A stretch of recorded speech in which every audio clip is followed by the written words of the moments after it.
اعوذ باللہ من الشیطان الرجیم بسم اللہ الرحمن الرحیم سلام اللہ علی بقیت اللہ الاعظم امام حسین علیہ السلام 4 انٹرنیشنل ٹی وی کربلا مقدسہ سے اس وقت آپ کے ساتھ مخاطب ہے اور آپ دیکھ رہے ہیں پروگرام معرفت منتظر عجل اللہ تعالی فرجہ الشریف۔ ہماری گفتگو کا سلسلہ غیبت حضرت امام زمانہ عجل اللہ تعالی فرجہ الشریف میں ہماری ذمہ داریوں کے عنوان سے، اور ان اہم ذمہ داریوں میں سے ایک ذمہ داری خود معرفت امام الوقت ہے۔ جو زمانے کا امام ہوتا ہے اس کی معرفت ہماری اولین ذمہ داریوں میں سے ہے، یعنی ان اساسی ذمہ داریوں میں سے ایک ذمہ داری خود عرفان امام، یعنی خود معرفت امام کی پہچان، یہ جو ہے وہ ہماری اولین ذمہ داریوں میں سے ہے۔ لیکن میں یہاں پر اس موضوع پر کافی ساری گفتگو بھی ہو چکی ہے اور خود پروگرام کا نام ہی معرفت منتظر ہے، تو میں اس عنوان سے یہ گفتگو یہاں کرنا چاہوں گا کہ اگر ہم عملی طور پہ اس چیز پر غور کریں کہ کیا صرف امام کی معرفت ہم جو ہے وہ فقط اور فقط روحانی اعتبار سے حاصل کرنا کافی ہے۔ مثلا ایک انسان ہے علمی اعتبار سے، روحانی اعتبار سے، معنویات کے اعتبار سے وہ اپنے زمانے کے امام کو پہچانتا ہے کہ یہ ہمارے زمانے کے امام ہے، ان کے حق کے معرفت پر بھی کچھ نہ کچھ وہ جانتا ہے۔ مثلا حق کے معرفت میں جیسے علماء نے فرمایا کہ سب سے اولین شرط یہ ہے کہ جو امام ہوگا اس کو بما هو الامام اس چیز کا عقیدہ رکھنا، اس چیز کا عقیدہ رکھنا کہ امام جو ہے وہ بما هو الامام، یعنی منسوب و منسوس من اللہ، خدا کی طرف سے یہ امام ہے اور اس کے ہم جو ہے وہ پیروی کرتے ہیں، حجت خدا ہے، زمین اس کے بدولت قائم ہے، آسمان اس کے بدولت اپنی جگہ پر مستقیم ہے، اور دریاؤں میں روانی اسی کے بدولت ہے، ہواؤں کا چلنا اسی کے بدولت ہے، نعمات اس کے بدولت ہمیں ملتے ہیں۔ سب چیزیں نعمات الہیہ کا مصداق جو ہے وہ جو بھی ہمیں ملتا ہے وہ امام کے بدولت ہمیں ملتا ہے۔ یہ ایک معنوی اعتبار سے انسان جو ہے وہ امام کی معرفت حاصل کر لیتا ہے، لیکن ایک ہے عملی طور پہ انسان جو ہے وہ امام کا معرفت کس عنوان سے حاصل کرے۔ دیکھیے اس کا ایک دفعہ ایک عقیدہ ہے، انسان کہتا ہے کہ میں یہ عقیدہ رکھتا ہوں، ایک چیز اس کو عملی جامہ پہنانا، یہ بڑا ضروری ہے۔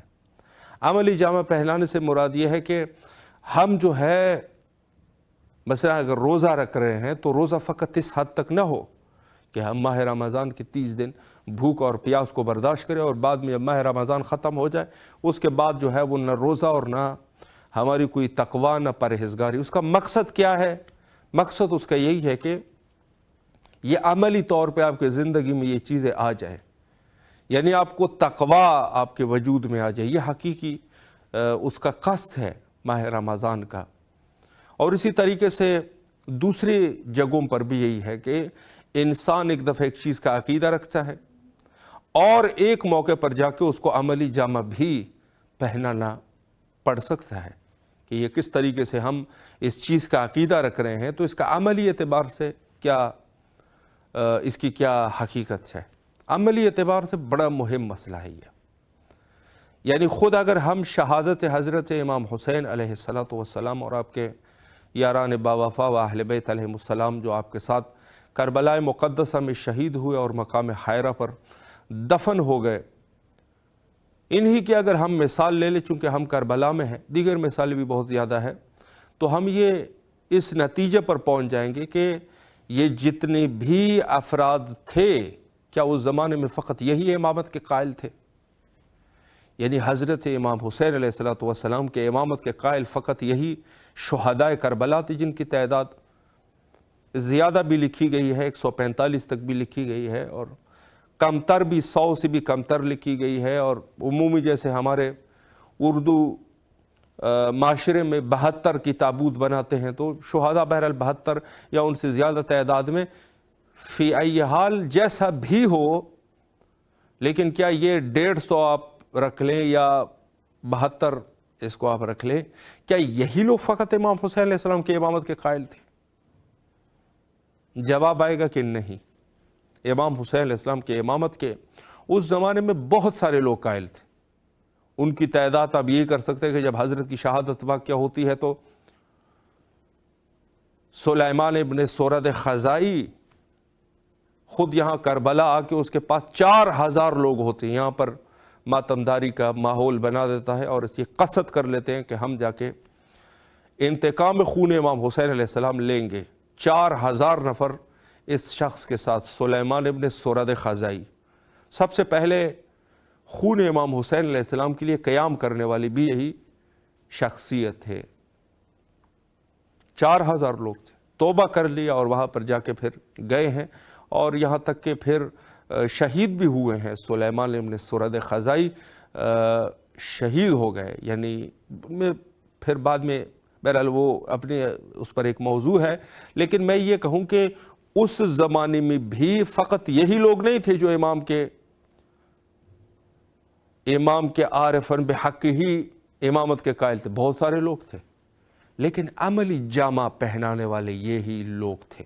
بس یہ مقصد ہے، اصل مقصد یہ ہے، عملی جامہ پہنانے والے یہی شہداء کربلا تھے، جنہوں نے عملی جامہ پہنایا، اس عقیدہ امامت اور عقیدہ حجت الہی جو امام حسین علیہ السلام کے لیے وہ قائل تھے، عملی جامع اس عقیدے کو پہنانے والے یہ لوگ تھے۔ یہ ہو گئے فلاح، یہ ہو گئے مفلحین میں سے، یہ وہی حقیقی مومن تھے کہ جو مفلحین میں سے قرار دیے گئے۔ البتہ یہ تو بڑی ہستیاں ہیں، لیکن یہ ہے کہ ہم لوگوں کا صرف کیا عقیدہ رکھنا، گھر میں تسبیح لے کر اس کا ورد کرنا، کیا یہ صرف کافی ہے؟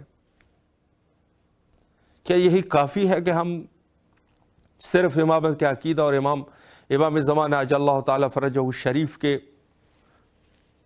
امامت اور ان کے عقیدہ مہدویت کے قائل ہو جائے، امام کی معرفت ہمیں حاصل ہو جائے؟ امام کی حقیقی معرفت اس کو حاصل ہی نہیں ہے، یہ دوسرا مرحلہ مہم ہے۔ اگر انسان اس امتحان میں پاس ہو جاتا ہے عملی جامہ پہنانے میں، تو آپ خود سمجھ جائیے گا کہ یہ جو عقیدہ ہے یہ حقیقی عقیدہ تھا، وگرنہ فائدہ نہیں ہے۔ دعا کرنی چاہیے کہ اللہ ہمیں کیسے ایسے سخت امتحان سے ہمیں بچائے، چونکہ ہو سکتا ہے ہم اتنی لیاقت ہماری نہ ہو۔ لیکن یہ آپ غور فرمائیں کہ کہیں نہ کہیں دن میں آپ کو جو ہے یہ امتحانات آپ کے ہوتے رہتے ہیں، کہیں نہ کہیں آپ کے امتحانات ہوتے رہیں گے۔ اگر انسان واقعاً امام کا عرفان رکھتا ہے تو حقیقی عرفان پھر کس طریقے سے ہونا چاہیے؟ انسان کیا یہ ہے کہ ایک دکاندار ہے، وہ کہتا ہے میں امام کا معرفت بھی رکھتا ہوں اور ناپ تول میں کمی زیادتی کرتا ہوں؟ بڑا مہم مسئلہ ہے۔ یعنی یہ شخص جو ہے یا تو بے حیا ہے کہ اس کو دیکھیں، اب اگر امام کی معرفت اس کو حاصل ہے تو یہ بھی اس کو یقین تو ہوگا کہ امام دیکھ بھی تو رہے ہیں۔ امامت کے بارے میں یہ عقیدہ تو ہے کہ امام دیکھتی بھی ہے اور ہمارے عمل سے بھی واقف ہے، یہ تو ہونا چاہیے۔ اگر یہ شخص پھر بھی دھوکہ کر رہا ہے تو یہ امام کا عرفان اس نے حاصل نہیں کیا، یہ دھوکے باز ہے، دھوکے باز آدمی ہے، یا تو بے حیا ہے کہ خود انسان ایسا کام جو غلط کام ہو کسی دوسرے حتیٰ چھوٹے بچے کے سامنے بھی نہیں کرتا۔ تو بس سمجھ جانا کہ یہ پیٹ کا پجاری ہے، یہ امام والا نہیں ہے۔ دیکھیے یہ عملی جامع اس کو کہتے ہیں۔ میں نے یہ جو پہلے ہے سب سے بڑی مثال میں لے کے آیا تھا، جو شہداء کربلا کی مثال تھی علیہم السلام۔ یہ مثال اس سے یہ آج کے اس دور کی مثال ہے۔ اگر امام کی معرفت کسی کو حاصل ہے تو کیا وہ کسی کے عزت اور ناموس کی طرف نگاہ کرے گا؟ نہیں کر سکتا۔ ظاہر سی بات ہے، عرفان امام اسی کو تو کہتے ہیں۔ یعنی اس کو میں یہ کہنا چاہتا ہوں کہ اولا تو ہمارا جو عقیدہ ہے، پھر اس عقیدے کو چیک بھی تو کریں کہ یہ عملی جامع میں جب یہاں پر چیکنگ یہاں پر ہوگی، اگر ہم یہ دعویٰ کرتے ہیں کہ ہم امام کے عرفان حاصل کر چکے ہیں اور پھر اپنے عملی میدان میں اگر ہم کمزور ہیں، سمجھ جانا ہم ابھی تک عرفان امام تک نہیں پہنچے۔ یہ رکھیں، بہت ضروری ہے کہ انسان کو پتہ بھی تو چلے کہ میں امام کے بعد صرف یہ عقیدہ رکھنا کہ امام ہمیں دیکھ رہے ہیں، کیا یہ کافی ہے؟ کافی نہیں ہے۔ انسان جو ہے اگر حرام خواری کرے گا تو اس میں تو 100% یقین ہے کہ اگر کوئی شخص حرام خواری کر رہا ہے، پیٹ میں حرام جائے گا تو نماز اور روزہ بھی باطل ہو جاتا ہے، نہیں ہوتا اس کا وہ سلسلہ، اس کا وہ قبول ہی نہیں ہوتی اس کی وہ چیزیں۔ یعنی مراد یہ ہے کہ اگر کوئی حرام کا لقمہ انسان کے پیٹ میں ہے تو اس میں تو کوئی شک نہیں ہے کہ نماز جو ہے وہ انسان کی قبول نہیں ہوتی۔ اب مہاراج نے فرمایا کہ نماز ہو جاتی ہے، ادائیگی ہو گئی، اب اس کو قضا کرنے کی ضرورت نہیں ہے، لیکن قبول ہونا اور چیز ہے، نماز کی ادائیگی کرنا اور چیز ہے۔ قبولیت جو ہے وہ نہیں ہوتی حرام کا لقمہ اگر پیٹ میں ہو۔ حتیٰ بعض روایت میں 40 دن تک لکھا ہے کہ نہ تو اس شخص کی کوئی رحمت کے فرشتے اس پر اس کے جہاں پر یہ رہتا ہے وہاں پر نازل ہوتی ہے، نہ ہی جو ہے وہ اس کی کوئی دعا قبول ہوتی ہے، اور نہ جو اللہ کے رحمات اور برکات سے یہ شخص محروم رہتا ہے ایک لقمہ کھانے سے۔ غور فرمائیں، ایک لقمہ حرام کا اس قدر نقصان دہ ہے، اور چیز جائی کہ انسان جو ہے وہ سالہا اس کا سمجھو گوشت اور پوست جو ہے وہ حرام سے ہے، تو وہ اس کا کیا ہوگا؟ اپنے بچوں کو حرام کھلا رہا ہے۔ آپ کے دیکھیں میں آپ کو بتا دوں، بعض واقعاً والدین اللہ کی رحمت ہے، لیکن بس اوقات یہ زحمت بھی ہو سکتے ہیں۔ ہم لوگ یہاں پر بیٹھ کے دیکھیں، حقوق والدین کے عنوان سے ہر جگہ پر گفتگو ہوتی ہے، والدین کے حقوق، والدین کے حقوق ایسے ہونے چاہیے، والدین کے حقوق یہ ہے، والدین کے حقوق یہ ہے۔ بہت کم گفتگو ہوتی ہے بچوں کے حقوق پر، کہ یہ سب کے سب جو ہے وہ بچے ہی پورے گنہگار ہیں جو جا کے وہ والدین کے حقوق کی پاسداری کریں گے۔ والدین کی کوئی ذمہ داری نہیں ہے کہ وہ اپنے بچوں کو کس طریقے سے رکھیں۔ جیسے خود روایت میں ہے کہ بچوں کا اولین حق یہ ہے کہ اس کے لیے ایک اچھا نام انتخاب کیا جائے تاکہ لوگ اس کو اچھے نام سے پکاریں، لیکن اس سے بھی مہم ذمہ داری والدین کی یہ ہے کہ والدین جو ہے وہ بچوں کے پیٹ میں حرام نہ جانے دیں۔ بہت ضروری چیز ہے یہ، اپنے بچوں کو حرام سے بچانا اور ان کو یہ تبلیغ کرنا کہ حرام کھانا جو ہے یہ صحیح نہیں ہے، بہت ضروری چیز ہے۔ آپ کا بچہ جو ہے اگر حرام کھائے گا اور اسی حرام سے بڑھ جائے، اس کا جسم بڑھتا رہے گا اور جا کے جوانی تک یہ حرام کھاتا رہا، تو آپ اب یہ غور فرمائیں کہ کیا یہ بچہ واقعاً حضرت امام زمانہ عجل اللہ تعالی فرجہ الشریف کے ناصرین میں شامل ہو سکتا ہے؟ یہی بچہ جس کو آپ نے حرام کھلا کھلا کے بڑا کر دیا ہے، کیا یہ ناصرین میں شامل ہوگا؟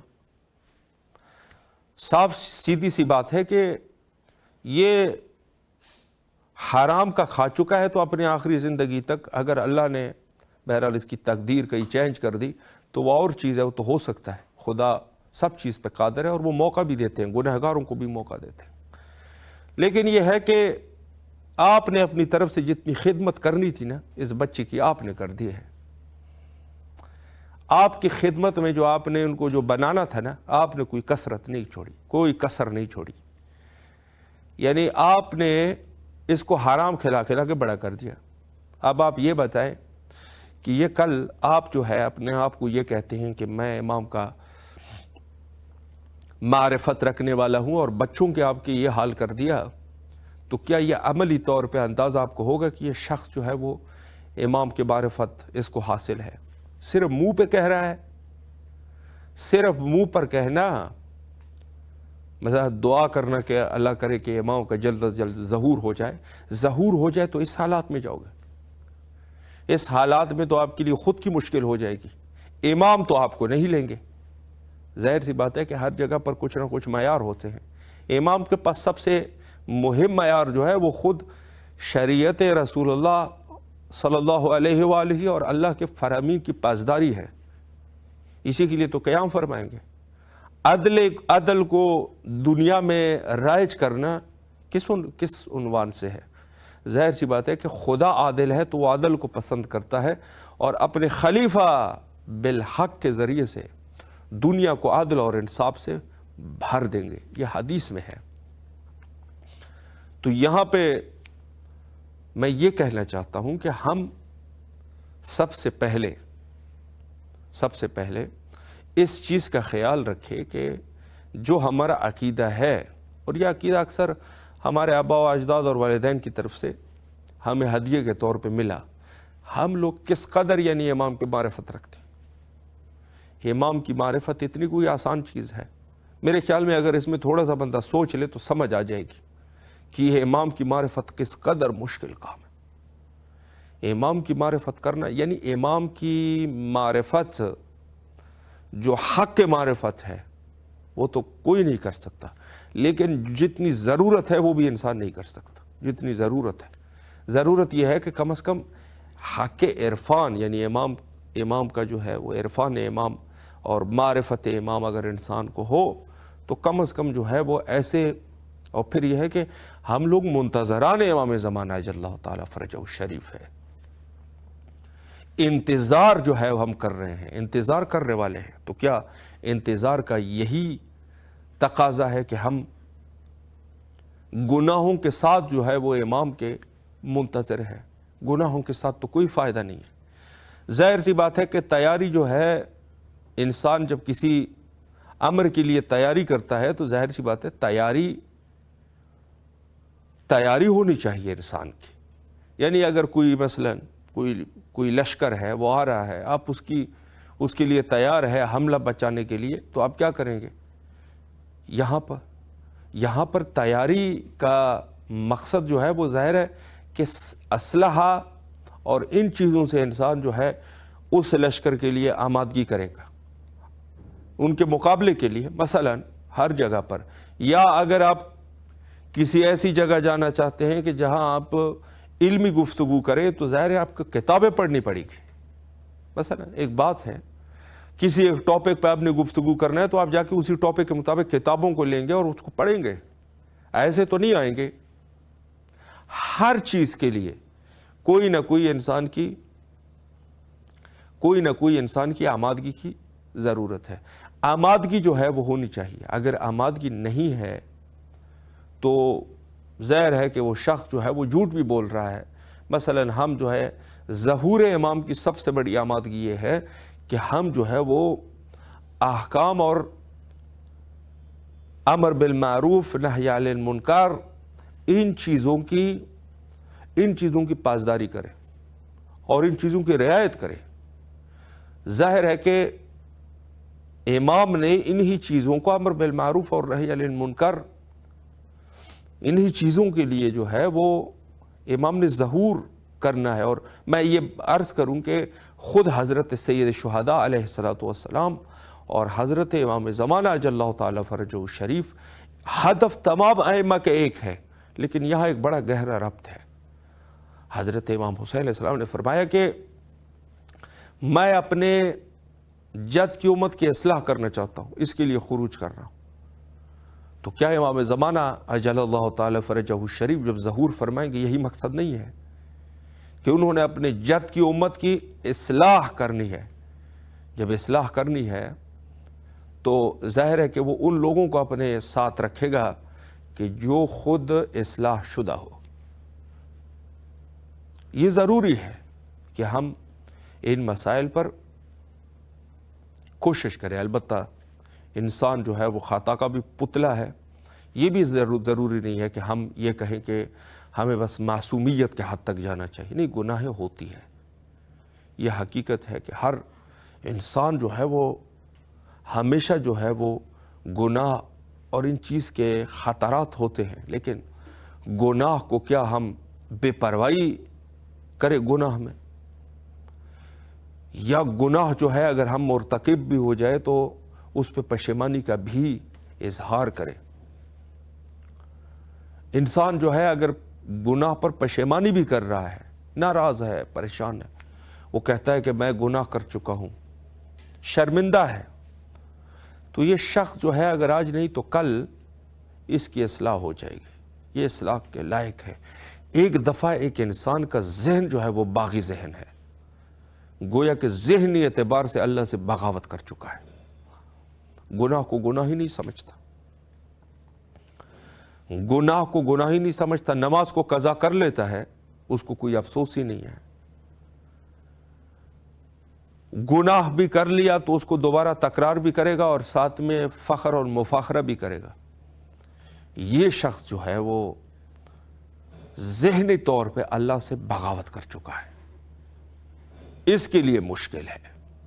جیسے میں نے عرض کر دیا کہ انسان یقیناً گناہ کرتا ہے، لیکن گناہ پر پشیمانی، گناہ پر توبہ کرنا، دوبارہ اس سے بچنا، یہ انسانیت ہے۔ گناہ کرنا کوئی ایسی بات نہیں ہے کہ اگر کوئی گناہ کرے گا تو اس کا سب کچھ ختم ہو جائے گا، نہیں، گناہ ہے، لیکن اس پر پشیمانی جو ہے، اگر آپ کا ذہن پشیمان ہو رہا ہے تو یہ آپ غور فرمائیں کہ آپ کا ذہن اللہ کے احکام کے تسلیم ہے۔ حجت خدا کے ظہور کے لیے کثرت سے دعا کیا کیجئے، اللہم عجل لولیک الفرج۔